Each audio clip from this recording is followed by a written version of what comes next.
കേരള തീരത്ത് അപകടത്തിൽപ്പെട്ട കപ്പലിനെ ആഴക്കടലിലേക്ക് കൊണ്ടുപോകുന്നു. കത്തിയമർന്ന വാൻഹായ് കപ്പലിനെ 35 നോട്ടിക്കൽ മൈൽ അകലെ എത്തിച്ചു.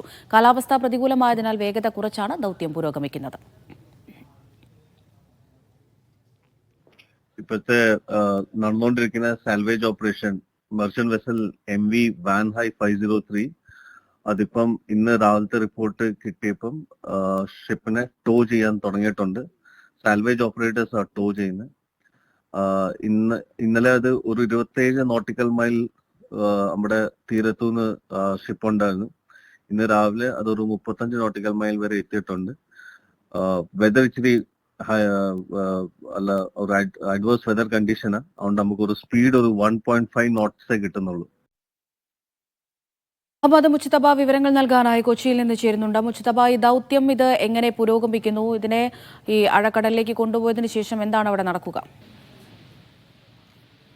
തീരത്തേക്ക് കപ്പൽ വരുന്നു എന്നുള്ളൊരു ആശങ്കയാണ് നേരത്തെ ഉണ്ടായിരുന്നത്. പ്രത്യേകിച്ച് ആദ്യം 140 നോട്ടിക്കൽ മൈൽ അകലെയായിരുന്ന കപ്പൽ പിന്നീട് അത് ദൂരം കുറഞ്ഞു വന്ന കപ്പൽ കടലിലൂടെ ഒഴുകി നടന്ന് 40 കിലോമീറ്ററും പിന്നീട് അത് ചുരുങ്ങി 25 കിലോമീറ്റർ ഒക്കെ കേരള തീരത്തോട് അടുക്കുന്ന ഒരു സാഹചര്യം ഉണ്ടായിരുന്നു. ആ ആശങ്ക ഒഴിവാക്കാനാണ് ഇപ്പോൾ ഏറ്റവും പ്രധാനമായ ശ്രമം നടന്നുകൊണ്ടിരിക്കുന്നത്. പ്രത്യേകിച്ച് ഇന്നലെ 27 നോട്ടിക്കൽ മൈൽ അകലെ ഉണ്ടായിരുന്ന കപ്പൽ ഇന്നിപ്പോൾ 35 കിലോമീറ്റർ ദൂരേക്ക് നോട്ടിക്കൽ മൈൽ അകലേക്ക് അത് മാറ്റാൻ കഴിഞ്ഞിരിക്കുന്നു. പക്ഷേ കടൽ പ്രക്ഷുബ്ധമാണ്. കാലാവസ്ഥ കുറെ കൂടി രൂക്ഷമായി നിലനിൽക്കുന്ന ഒരു സാഹചര്യമുണ്ട്. അത് ഈ രക്ഷാദൌത്യത്തെ മന്ദഗതിയിലാക്കുന്നു എന്നുള്ളൊരു പ്രതിസന്ധിയുണ്ട്. പക്ഷെ എങ്കിൽ പോലും ശരാശരി 1.5 നോട്ട്സിലാണ് ഇപ്പോൾ ഇതിനെ ടോ ചെയ്തുകൊണ്ടിരിക്കുന്ന വെസലിന്റെ സ്പീഡ് എന്ന് പറയുന്നത്. സ്വാഭാവികമായും കുറെ കൂടി അധികം ദൂരം കാലാവസ്ഥ അനുകൂലമായാൽ അങ്ങനെയും കഴിയും എന്നുള്ളതാണ്.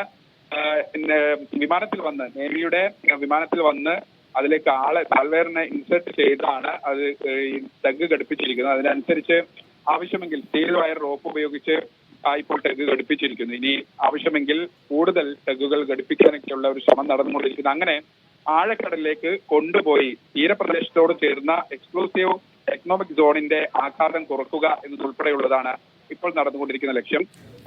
അതല്ലെങ്കിൽ മറ്റൊരു പ്രശ്നം കൂടി നേരിടാൻ പോകുന്നത്, അതായത് കാലാവസ്ഥ കുറെ കൂടി മോശമായാൽ, മഴക്കാലം കൂടുതൽ പ്രക്ഷുബ്ധമായാൽ ഒരുപക്ഷെ വരും ദിവസങ്ങളിൽ രക്ഷാപ്രവർത്തനം കൂടുതൽ സങ്കീർണമാകും എന്നുള്ളത് കൊണ്ടുകൂടി കണക്കിലെടുത്താണ് വളരെ വേഗത്തിൽ ഇതുമായി ബന്ധപ്പെട്ട നടപടികൾ പുരോഗമിക്കുന്നത്.